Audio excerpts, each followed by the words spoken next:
Subscribe to our YouTube channel and press the bell icon to get the latest updates. There's been a sizable controversy over the internationally acclaimed and respected publishing house Bloomsbury publishing a book on the Delhi riots, recent Delhi riots, and then withdrawing it. And as that happened, protests built up from the liberal side saying, how could Bloomsbury, essentially seen as a liberal publishing house, which is true of almost all international publishing houses, how could they publish this from three authors who were seen to be pro-RSS and pro-BJP. So this is the book by Monica Arora, Sonali Chitalkar and Prerna Malhotra that earlier was announced. The book was ready, it was in publication, and then suddenly once the protest started over its release event, initially Bloomsbury said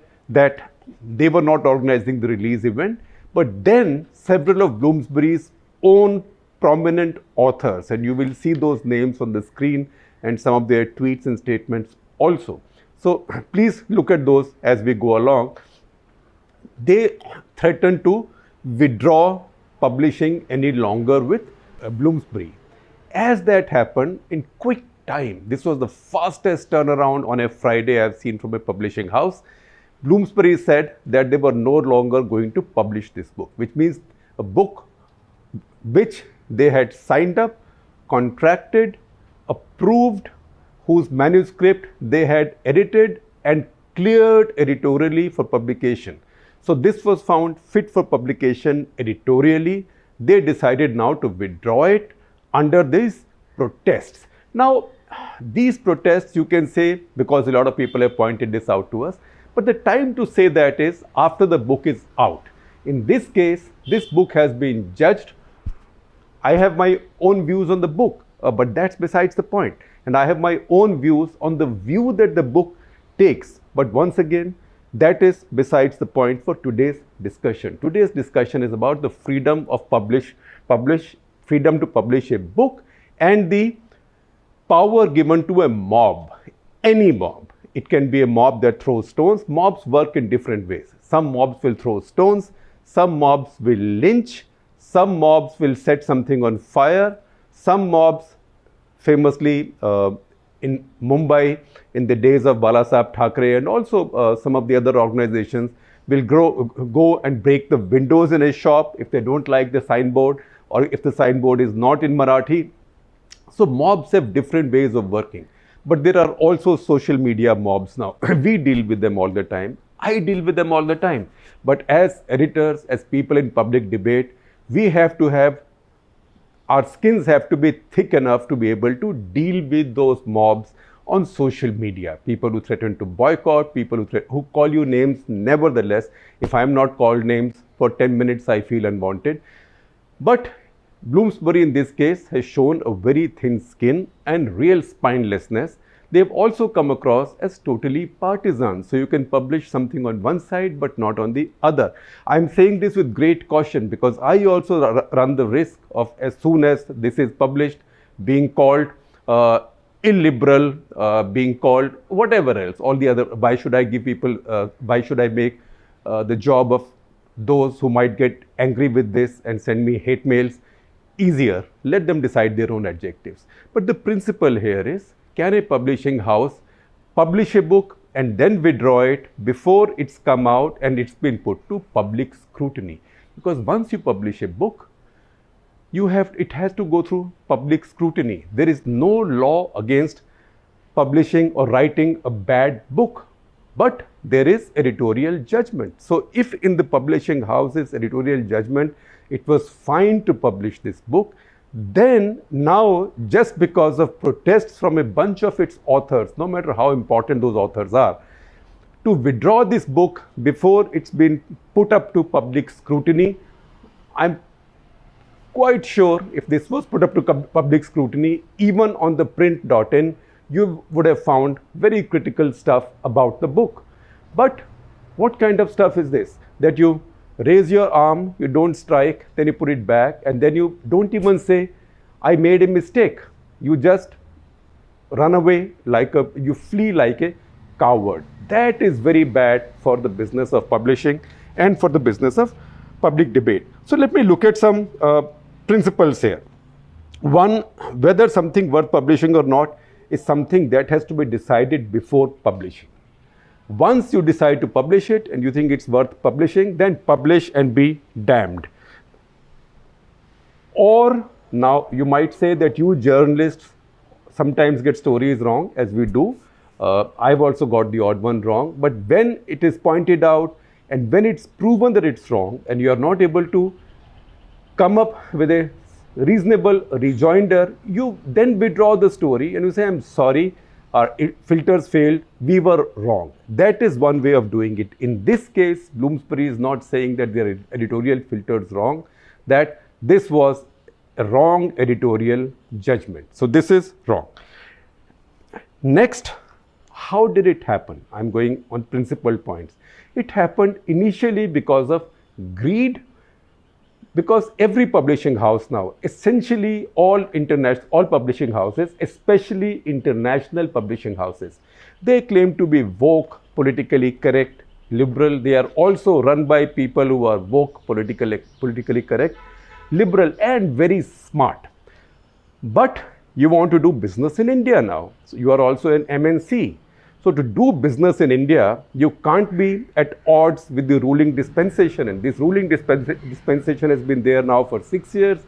Chances are, I mean, definitely it's there for the next 4 years. And chances are, who knows, it may be there for longer after that. And the chances are it may be there for longer after that. So why take a chance? So also cover all bases. So also start publishing stuff from authors on, not just on my side, but even on the other side. My as not in mine, as in the side of this liberal community. So publish some of them. They also want good labels on their books. Everybody likes a good imprint. And then one, you make friends in that community. And second, you solve your own conscience by saying, look, I'm fair. This is public debate. I give everybody a chance.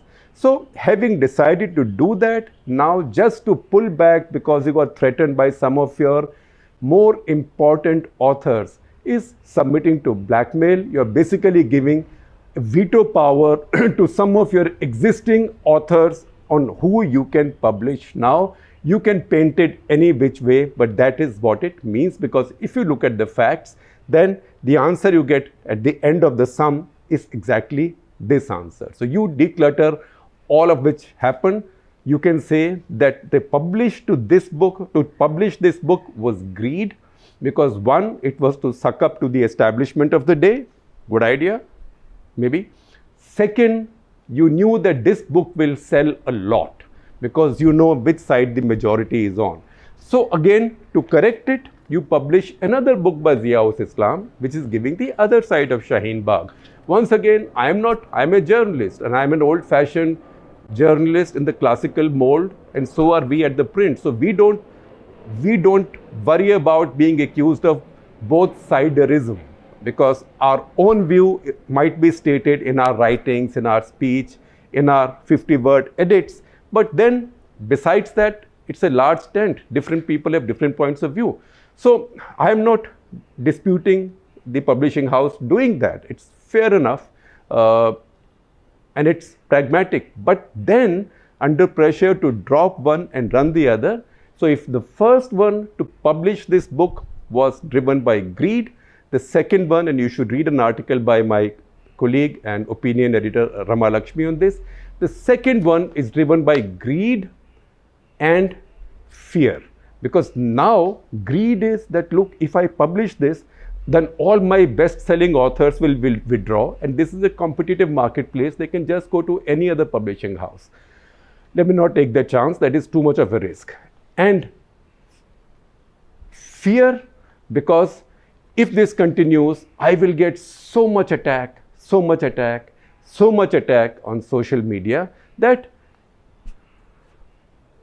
this will be very awkward for me. So this is fear, not just of attacks on Twitter and Facebook and etc., but also in your little cocktail circuit. Because at little cocktail circuit, and I know I get people's backs up by saying wine and cheese, but it is a wine and cheese cocktail circuit, because mostly what is served in this tiny circuit is that in that one आप किसी को, मैं किसी को अपनी शक्ल कैसे दिखाऊंगा, because और दिखाऊंगी, because 95% people who are part of that circuit are from the same political, or I would say the same ideological, political, moral, philosophical persuasion. So it takes some courage to step out of your comfort zone.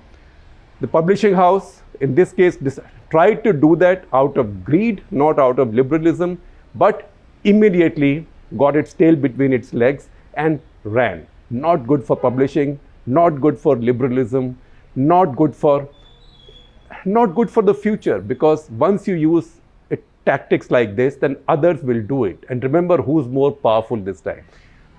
The right is much more powerful than the rest. So they will now be able to stop and justify the stopping of a lot more books and ideas going ahead. Now, what are the larger implications of this?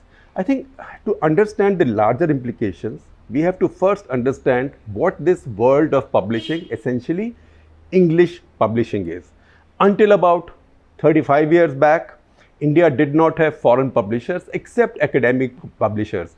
Wiley, Stern, I think Tata McGraw-Hill, there was Oxford University Press, but not really international publishing houses. They were Indian publishing houses, and everybody had problems with them. So when Penguin came in first in the 80s, there was big excitement that now India had an international publishing house which would publish well, which would edit your manuscript well, which was a good imprint to have on the spine of the book. You would take pride in displaying that book, that spine on your bookshelf, and even prouder finding other people who visit having that spine on their bookshelves, but also because they will pay you fairly. Now, just to give you a tiny personal story, the only full-length proper book I have written. Proper book means you've seen a later thing, either I have contributed chapters to books or I have published a collection of my columns or the transcripts of my interviews in Walk the Talk, but not a proper book. So the only proper book I have written, and it's a regret I haven't written a second yet, was in 1984 January, and that was on Assam, called Assam, a Valley Divided.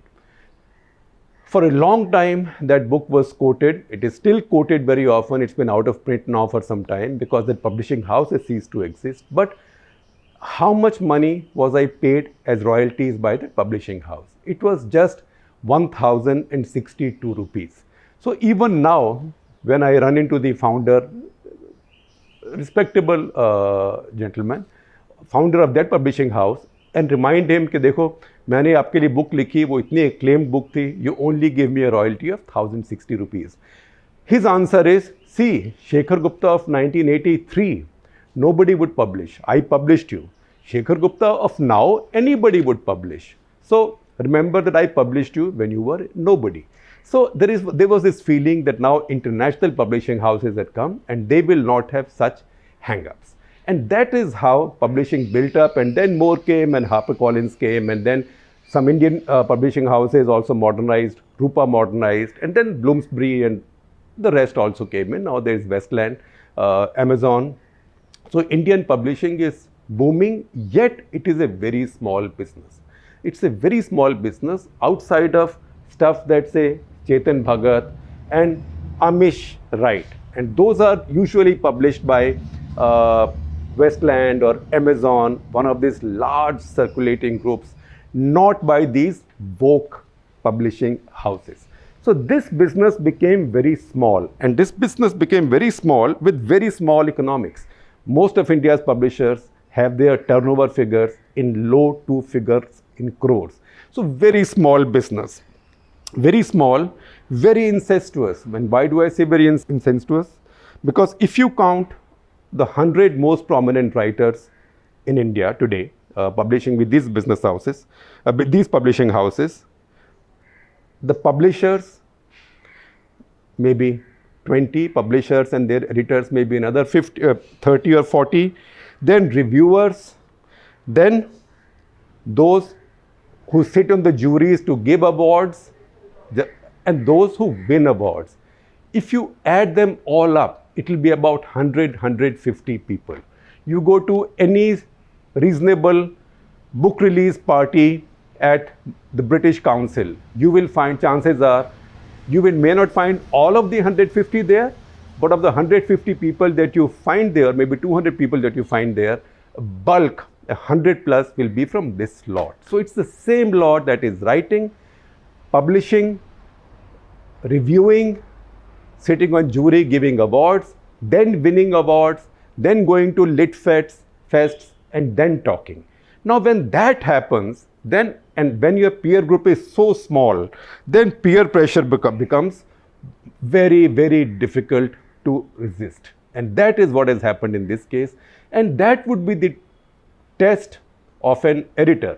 Some of us learned this thick skin, the need to acquire a thick skin from Khushwant Singh, late Khushwant Singh, who published almost anything that was critical of him, even if he bordered on the abusive, in his own publication, because he said, let everybody come and have a say. Not everybody has it. You can't have that attitude and still be holier than thou, or if I may use my own favorite expression, I apologize for taking such liberties, holier than cow. If you want to be so holier than cow in your little peer group, then don't try and do this. Then आप लकीर के फकीर बन के रहिए, then stay on the beaten path. It is quite safe and you will be fine. But greed drives you to go to the other side, greed and temptation. And then when you face the heat and you can't take it, and then you run away, then it's a terrible thing to do. It's avoidable. Now, freedom of speech. What can you say and what can you not say? Those are tricky things, and our country has had a bad experience of this and a bad record of this.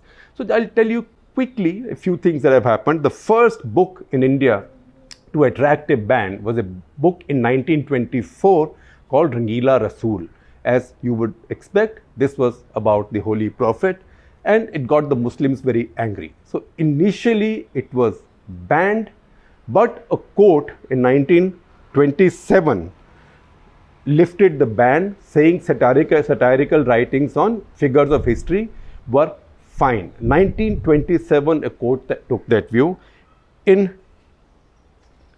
But there was a prosecution launched against Rajpal Publication, which published this book. So the court let them off with a warning saying, don't do it again, this is provocative. On April 6, 1929, the publisher was assassinated.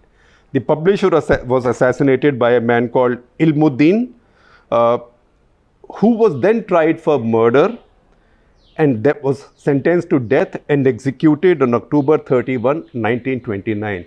His lawyer, by the way, was Muhammad Ali Jinnah. Now, so this one upset the Muslims. Next one upset the Hindus. That is 1934, Hindu Haven. That's Max Wiley, who wrote something on the life of American missionaries in India, which Hindus found particularly unflattering. So that was banned. Similarly, in 1933, there was Angare, collection of short stories by Sajjad Zahir. That was banned on Muslim protests. 1936, The Face of Mother India. That was Catherine Mayo's famous or infamous book on India, on how terrible things were in India. That is something that Mahatma Gandhi described as report of a drain inspector, but he did not ask for a ban. But it was banned in India. In fact, I'll tell you a side story. When I made my first visit to Infosys in 2003, Mohandas Pai, who very often disagrees with me now on Twitter, he took me with him for coffee to his office. He was then Chief Financial Officer of Infosys. And we walked in, he bent and opened one of his closets where I saw several copies of a large book sitting there, and he took a copy out for me. That was Catherine Mao's The Face of Mother India. And he said, this is how these Western people think about us in India. Gandhi called it the report of a drain inspector. That's why we have to build whatever, an Indian culture, etc., etc. It seems that the first book Independent India banned was in 1955, which was Rama Retold by Aubrey Menon. This was a kind of parody, I would say, or kind of an irreverent look at the retelling of the Ramayana. Then 1962, there was 9 Hours of Rama by the famous Stanley Wolpert. That was seen to be justifying Godse's act in assassinating Mahatma Gandhi. Also showed some security failures leading to his death. Then 1964, Naipaul, An Area of Darkness, obvious reasons. 1975, Freedom at Midnight by Dominic Lapierre and Larry Collins. And why was it stopped or banned for some time or resisted for some time? Because Gopal Godse said that he had been wrongly quoted by the authors, saying that Savarkar and Godse had a homosexual relationship. Finally, the authors settled, they withdrew that passage, and the book was published. And then we know the more recent stories. We know 1988, Satanic Verses, and after that, James Lane's book on Shivaji, which led to protests. And by now, mobs were coming out. And then other faiths also. 2006, Government of Nagaland banned the Da Vinci Code by Dan Brown because Christians were upset. 2009, and this is getting funnier and funnier and worse as time passes. 2009, Jaswant Singh of BJP, former stalwart of BJP, wrote a book called Jinnah, India Partition Independence. Gujarat government banned it because they saw it as having too many things that were critical of Sardar Patel. That ban was overturned by judicially, but Jaswant Singh was expelled from the BJP for saying that. Then 2011 again, Joe Lelyveld, who was a very well respected American journalist, New York Times correspondent, who worked in India, he wrote another book, Great Soul, Mahatma Gandhi and his struggle for India, struggles with India. In that book was also banned in many places because it was alleged that he is insinuating that Gandhi had a bisexual life.